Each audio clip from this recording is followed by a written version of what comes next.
The courtroom was packed that Tuesday morning, just another day in Providence Municipal Court until Judge Frank Caprio called the next case and everything changed. A man stepped forward, stated his name, and suddenly the judge who had seen it all went completely silent. What happened next left everyone in that courtroom speechless and reminded us why some debts can never truly be repaid. Welcome to Human Stories. Before we dive into this incredible true story of recognition, gratitude, and an unexpected courtroom moment, tell me in the comments, have you ever had someone recognize your family name and share a story that changed everything? Hit that subscribe button because stories like this deserve to be remembered. Providence Municipal Court operates like clockwork every weekday morning. Judge Frank Caprio, now in his 80s, has presided over this courtroom for more than 3 decades. He's seen every type of case, heard every excuse, and witnessed both the best and worst of human nature. But that Tuesday morning in March, something happened that would shake him to his core. The courtroom was fuller than usual. Traffic violations, parking tickets, minor infractions, the typical Tuesday docket. Judge Caprio moved through cases with his characteristic blend of wisdom, humor, and compassion. An elderly woman who couldn't afford a parking fine got it dismissed. A young man who made an honest mistake got a second chance. Then came case number 47, a simple speeding violation, nothing unusual about it. 15 miles over the speed limit on Route 95. The defendant was a man in his early 50s, wearing a pressed button-down shirt and dark slacks. He walked to the podium with the quiet confidence of someone who had faced much bigger challenges than traffic court. State your name for the record, Judge Caprio said, not looking up from his paperwork. Michael Anthony Torino, Your Honor. The judge's pen stopped moving, his head slowly lifted from the documents. The name hung in the air like an echo from another lifetime. Judge Caprio stared at the man, his expression shifting from routine attention to something much deeper, recognition mixed with disbelief. The courtroom fell unusually quiet. Those who knew Judge Caprio could see something had changed. His assistant, Maria, who had worked with him for 15 years, had never seen him react this way to a simple name. Slowly, Torino, the judge repeated slowly, almost to himself. Mitchell Torino. The defendant looked puzzled but respectful. Yes, Your Honor, that's correct. Judge Caprio sat down his pen entirely now, his hands weathered from decades of holding gavels and signing documents, trembled almost imperceptibly. Thoughtful, son, I need to ask you something, and I hope you'll forgive an old judge for getting personal. What was your father's name? Michael straightened slightly, clearly wondering where this was going. Anthony Torino, Your Honor. He passed away 12 years ago. The change in Judge Caprio was immediate and profound. Color drained from his face, and for a moment, this man who had commanded courtrooms for decades looked vulnerable, almost fragile. Court officers exchanged glances. The stenographer paused her typing. Anthony Torino, Judge Caprio whispered. Big Tony worked construction, had hands the size of dinner plates and a laugh that could fill a room. Michael's eyes widened. You knew my father. What happened next would become legend in the Providence court system. Judge Caprio stood up slowly, something he rarely did during proceedings. When he spoke, his voice carried the weight of decades-old emotion. Know him, son. Your father saved my life. The courtroom was now completely silent. Even the usual shuffling of papers and whispered conversations had stopped. Everyone sensed they were witnessing something extraordinary. Judge Caprio stepped down from his bench, approaching the defendant's podium, something that was almost unheard of in his courtroom. Protocol be damned. This was bigger than procedure. It was 1987, he began, his voice stronger now but filled with emotion. I was a young lawyer then, not yet a judge. I was representing a client in a construction accident case, a worker who had been injured when scaffolding collapsed at a job site downtown.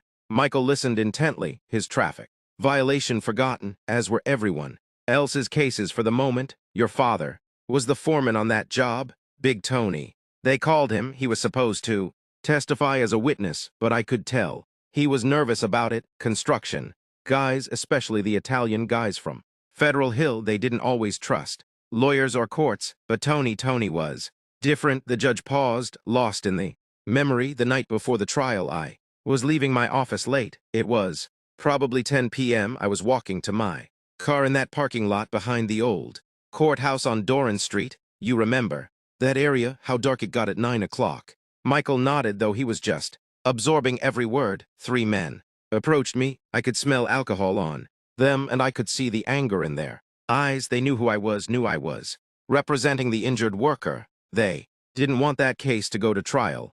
They wanted me to drop it. Judge Caprio's voice dropped lower. Intense. They weren't asking, son. They were telling, and when I refused, well, let's just say the conversation took a violent turn. The courtroom was so quiet. You could hear the old building's heating system humming. I was on the ground. One of them had a pipe. I honestly thought that was it. For me, I was going to die in a parking lot for trying to help a hurt worker get justice. Michael's hands had unconsciously clenched into fists as he listened, and then out of nowhere came this voice, deep, booming with that thick federal hill accent. Hey, you pieces of garbage. Get away from him. Your father appeared. Like an avenging angel, 6'2", probably 240 pounds of pure muscle from a lifetime of construction work. Judge Caprio's eyes were bright now, reliving the moment those 3 men took one look at Big Tony and ran, not walked. Ran. Your father helped me up, dusted me off, and asked if I was okay. When I thanked him, you know what he said. Michael shook his head, hanging on every word. He said, nobody deserves to get hurt for doing the right thing, counselor. You go win that case tomorrow. And then he walked away just like that. Judge Caprio wiped his eyes, not caring that a courtroom full of people was watching. I won that case, Michael. The injured worker got the compensation he deserved. His family didn't lose their home. His kids stayed in school. All because your father gave me the courage to keep fighting for what was right.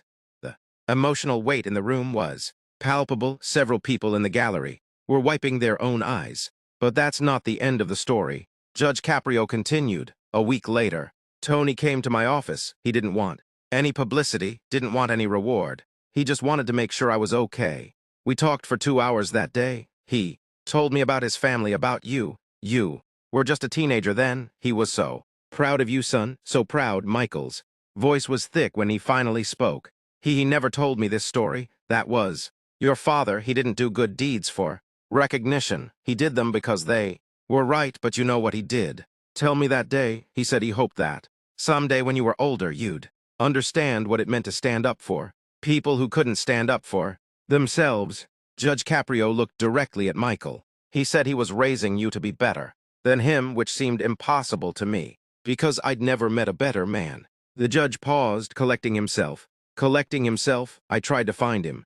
Years later, when I became a judge, I wanted to thank him properly, maybe do something special for your family, but by then he'd moved and I lost track. I always regretted that, Your Honor. Michael said quietly.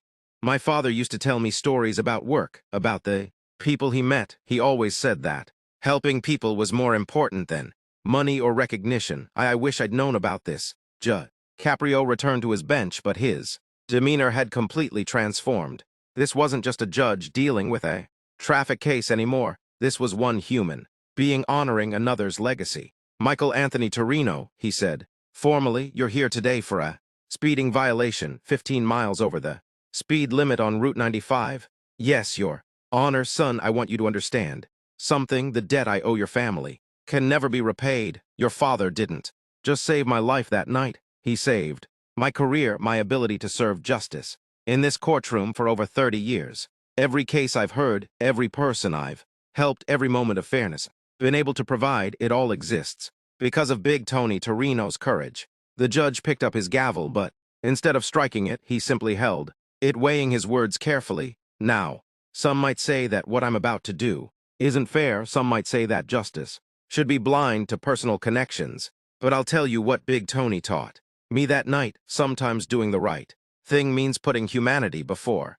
procedure. He looked directly at Michael. Case dismissed. The fine is waived. The points are removed from your record, and the violation is expuned. But I'm not doing this just because of what your father did for me. Michael looked confused. Sir, I'm doing it because of what you've done since then. My bailiff ran a background check while we were talking. Standard procedure. Do you want to tell the court what you do for a living, Mr. Torino? Michael seemed embarrassed. I'm a paramedic, Your Honor, Providence Emergency Medical Services. The judge smiled a wide, genuine smile that transformed his entire face. 22 years of service, 17 commendations, 3 life-saving awards. You personally saved 43 lives in the line of duty. The courtroom erupted. Spontaneous applause. Michael looked stunned. You see, son, your father was right. He did raise you to be better than him, though I still maintain that would be nearly impossible. You've spent your life standing up for people who couldn't stand up for themselves, just like he did. Judge Caprio stood one final time. Big Tony Torino saved one life 37 years ago. Mine, his son, has saved 43 lives since then. I'd say that debt has been paid with interest. Emotional impact on everyone present was overwhelming. Court officers, defendants, waiting for their cases, regular observers, everyone understood they had witnessed something extraordinary. Mr. Torino, Judge Caprio concluded, drive safely. Your father would be proud, and this community needs you to keep doing what you're doing. As Michael walked away from the podium, Judge Caprio called out one last time, and Michael, thank you for everything your family has given to this city. That day in Providence Municipal Court became legendary. Word spread quickly through the courthouse, then the city, and eventually the world through social media and news coverage. It wasn't just about a traffic ticket being dismissed. It was about the power of gratitude, the circle of service, and how one act of courage can ripple through decades. Judge Frank Caprio has always been known for his compassion and fairness, but that day reminded everyone why some people become more than just public servants. They become symbols of what's best in humanity. Michael Torino continues to serve as a paramedic in Providence. He still drives Route 95 to work every day, and every time he passes that courthouse, he thinks about his father and the judge whose life Big Tony saved with nothing but courage and conscience. And Judge Caprio, he keeps a small framed photo on his desk now, construction photo from 1987 that Michael brought him the following week. In it, Anthony Big Tony Torino stands with his crew, smiling that room-filling smile his son remembered. Sometimes the most powerful debts aren't financial, they're human, and sometimes justice isn't just about law, it's about love, legacy, and the courage to do what's right even when no one is watching. If this story moved you, share it. Let others know that heroism doesn't always wear a uniform or carry a badge. Sometimes it just shows up in a parking lot at 10 p.m. and refuses to let wind. What would you do if you met someone whose family had changed your life? Tell us in the comments, and don't forget to subscribe for more stories that remind us why humanity is worth believing in.